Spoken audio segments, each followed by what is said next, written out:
warahmatullahi wabarakatuh. Kali ini kita akan membahas mengenai poligon frekuensi kumulatif dan ogive.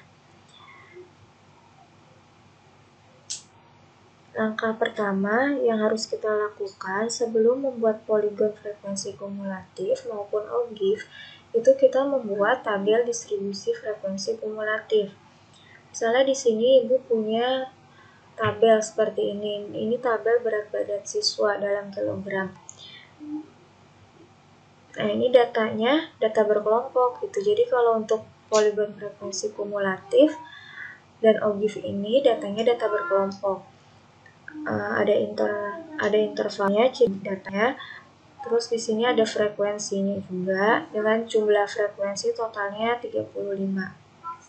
Nah, langkah pertama, kalau kita diminta untuk membuat poligon frekuensi kumulatif kurang dari, berarti kita bikin dulu tabel frekuensi kumulatif kurang dari. Nah, kalau kita diminta membuat poligon frekuensi kumulatif lebih dari, berarti kita buat dulu tabel distribusi frekuensi kumulatif lebih dari. Nah, di sini misalnya kita pertama buat dulu nih ya, tabel distribusi frekuensi kumulatif kurang dari.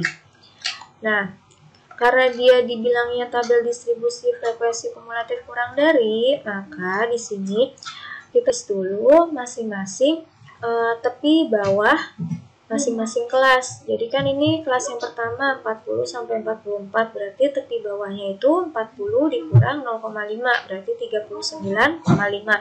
Berarti kita buat di sini tabel yang berat badan itu kurang dari sama dengan 39,5. Untuk kelas yang kedua berarti tepi bawahnya itu kan berarti 45 dikurang 0,5, 44,5, berarti kurang dari sama dengan 44,5. Ini juga berarti tepi bawahnya 49,5, berarti kurang dari sama dengan 49,5. Kelas yang keempat berarti kurang dari sama dengan 54,5. Kelas yang kelima berarti kurang dari sama dengan 59,5. Nah, ini kita tambahin lagi nih. Yang terakhir ini tambahin dengan yang tepi atasnya.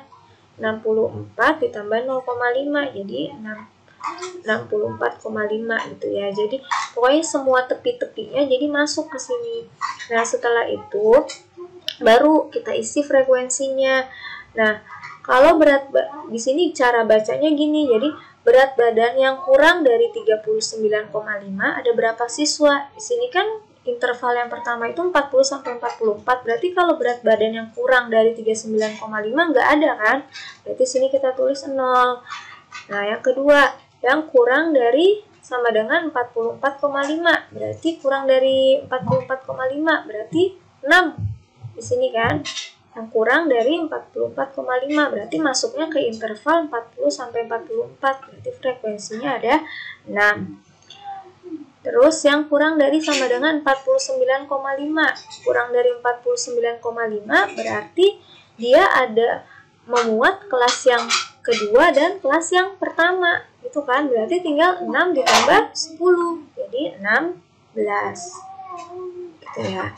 Nah, terus yang kurang dari 54,5 berarti kurang dari 54,5 berarti memuat kelas yang ketiga, kedua, dan ke-1. Jadi 8 tambah 10 tambah 6 itu berarti berapa? 24. Nah, ini kurang dari sama dengan 59,5. Kurang dari 59,5 berarti memuat kelas ke-4, ketiga, kedua, ke-1. Berarti tinggal ditambahin lagi kan ya sama 4. Jadi ini 28. Yang terakhir kurang dari sama dengan 64,5. Berarti memuat kelas ke-5, ke-4, ketiga, kedua, ke-1. Berarti ditambah semua kan, jadi hasilnya 35. Nah, ini disebut tabel distribusi frekuensi kumulatif kurang dari. Nah, untuk tabel distribusi frekuensi kumulatif lebih dari, ini sama ininya, tepi-tepinya. Itu sama frekuensi kumulatif kurang dari, cuman tandanya jadi lebih dari. Nah, kita ngerjainnya kalau tadi mulainya kita ngerjainnya dari atas nih, kerjainnya dari bawah nih.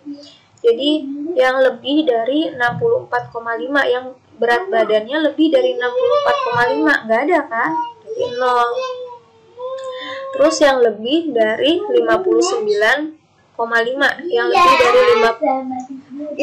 dari 59,5. Berarti kalau di sini kita lihat memuat interval yang kelima aja kan? Berarti 7. Nah, yang lebih dari berat badannya lebih dari 54,5. Berarti yang lebih dari 54,5 itu ada di kelas ke berapa? Ke 5 sama ke 4. Berarti 7 ditambah 4, jadi 11.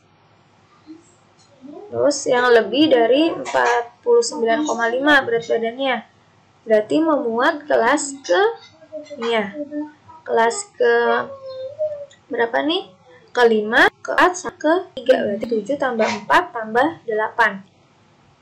19. Nah, selanjutnya untuk yang lebih dari 44,5 berarti memuat kelas ke 5, ke 4, ke 3, sama ke 2. Berarti 7 tambah 4 tambah 8 tambah 10. Jadi 29. Yang lebih dari 39,5 berarti tinggal 7 tambah 4 tambah 8 tambah 10 tambah 6. 35. Itu ya. Nah, setelah kita dapat tabel ini, baru nanti kita bisa gambar poligon frekuensi kumulatif kurang dari. Nah, tabelnya kan tadi yang distribusi frekuensi kumulatif kurang dari udah didapat nih. Ini kan tabelnya. Nah, sama kita buat garis horizontal dan vertikal. Yang horizontal menyatakan berat badan, yang vertikal menyatakan frekuensi. Ini ditulis tepi-tepinya, berarti 39,5 gitu ya, tepi-tepinya ditulis. Nah, setelah itu baru kita buat nih yang 39,5 frekuensinya 0 kan, titikin. Yang 44,5 berarti 6 yang kurang darinya.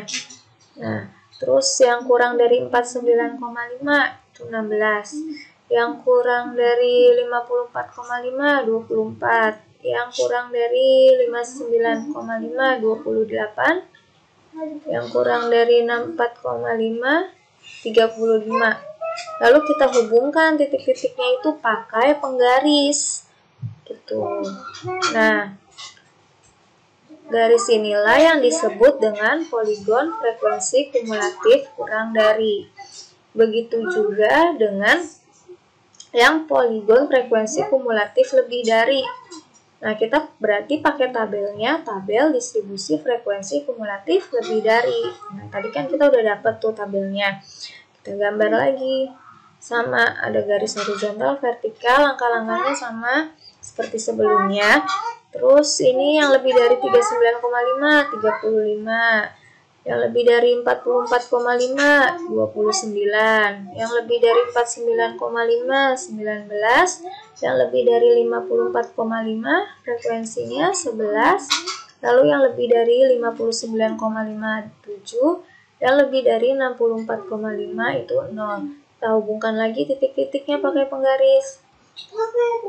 Nah, ini disebut poligon frekuensi kumulatif lebih dari.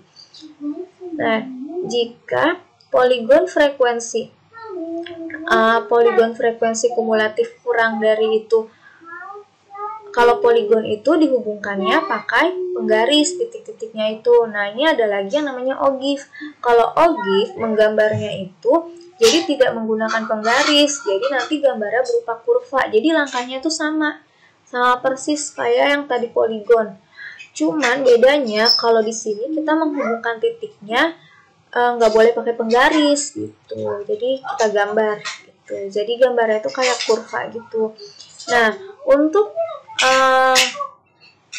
untuk yang ini nih, ini kita sebutnya nih ogive positif gitu. Kenapa? Karena dia semakin lama nilainya semakin naik gitu. Jadi kalau kita buat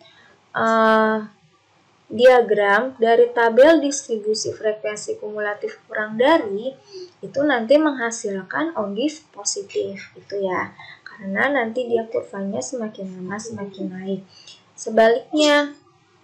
Nah, jika dia memuat tabel distribusi frekuensi kumulatif lebih dari, berarti nanti OGIF-nya itu kan menurun nih, jadi langkahnya sama kayak membuat poligon frekuensi kumulatif lebih dari, tapi ini kita gambarnya tidak menggunakan penggaris gitu, jadi berbentuk kurva.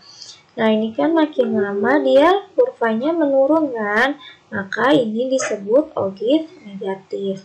Jadi kalau kita mau menggambar OGIF positif, itu kita menggunakan tabel distribusi frekuensi kumulatif kurang dari. Kalau kita mau menggambar OGIF negatif, kita menggunakan tabel distribusi frekuensi kumulatif lebih dari. Sekian penjelasan kali ini, mudah-mudahan bisa dipahami. Wassalamualaikum warahmatullahi wabarakatuh.